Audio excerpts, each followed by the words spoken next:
नमस्ते, Naina's veg किचनमध्ये तुमचं स्वागत आहे। आज आपण बीटरूट रायता किंवा बीटाची दह्यातली कोशिंबीर करणार आहोत। हे बीटाचा रायता किंवा कोशिंबीर चपाती, पराठा, पुलाव याच्याबरोबर सर्व करू शकतो। बीटरूट हे अगदी हेल्दी भाजी आहे। फायबर भरपूर असल्यामुळे कॉन्स्टिपेशनवाल्यांना याचा खूप उपयोग होतो। तसंच त्याच्यामध्ये फॉलिक ॲसिड पण आहे।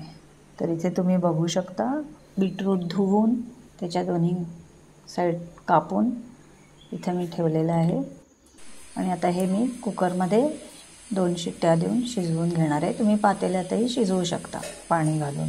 पातेल्यामध्ये एक 10 मिनिटं लागतील। तर आता हे शिजलेलं बीटरूट सालं काढून किसून घेतलेलं आहे इथे मी आपल्या रायता करण्यासाठी।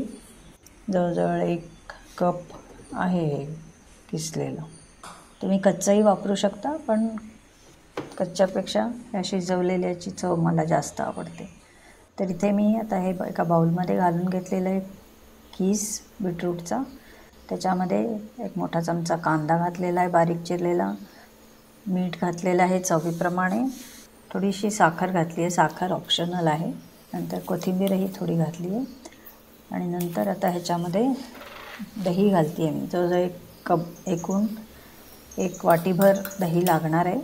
ते थोडंसं फेटून हे दही घालते आहे आणि नंतर हे सगळं मिळून कालवून घ्यायचं आहे। दही तुमच्या आवडीप्रमाणे कमी जास्त करू शकता।